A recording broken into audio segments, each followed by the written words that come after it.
the first thing in the morning, he went to that kind of secluded bay, right? Yeah. Remember that? Cushion Bay, we call that now because you lost your cushion. Now it's called Cushion Bay. It floats. No, it's, well, man, I doubt it's probably waterlogged. It's at the bottom of Cushion Bay, like boat cushion, my boat seat, my Walmart bleacher seat. But what was so interesting, and I want to get your take on this too. So Jordan goes in there. He's so laid back. Like, it's Jordan, not super laid. Yeah, Jordan's super laid back.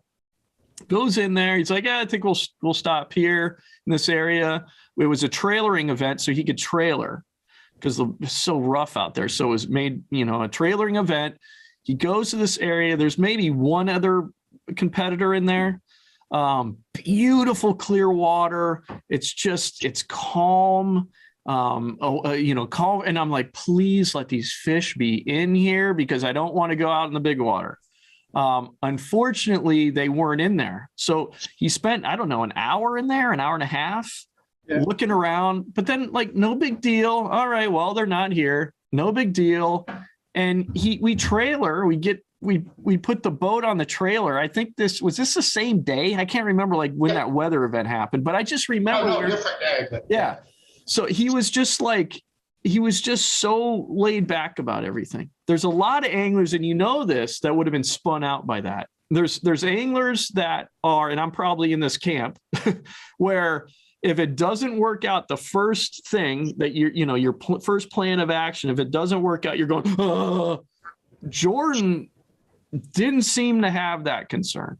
It was like, well, they're not there. We're just going to put it on the trailer. Didn't seem to have any anxiety as far as the time that it would take to do any of that. And he goes out and he, if I remember correctly, did very well that day. And it was like nothing. Goes out and finds offshore humps and just wallops them, wallops a small amount. I used to think that what it took to be successful at this game was that you had to have that energy of a Van Dam. You had to have that frenetic, run and gun energy. I tell you, guys like Michael Neal, guys like Jordan Lee, they're making me rethink that entirely.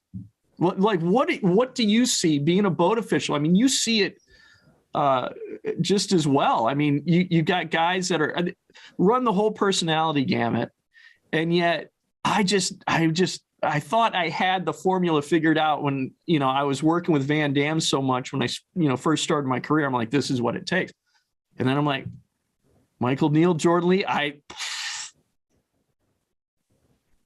yeah, that's a funny aspect with me too. I thought run and gun, fast fishing and stuff, but you take some of our guys like Mark Davis, for instance, goes along with Michael Neal and Jordan Lee, laid back, doesn't get in a hurry. You're never in his way because you got time to move. But, look how Mark's done, this year and last year, made some top tens. And I think a lot of these guys run a gun so much they don't cover water, is my opinion, but they're the pro, not me. But some of these guys that are slow and methodical do every bit as good because they cover every inch of every hump or every point or whatever. So, well, you made a great point there with Mark Davis. Mark is old school, around the time, like I when I first started my career, was very fortunate. I was working with Van Dam a lot. So right out of college, I worked for Bass Pro Shops video production department. And so we were doing shows, for Bass Pro Shops, Outdoor World, and doing retail videos. And I remember asking Kevin who the best angler is, besides him. At that time.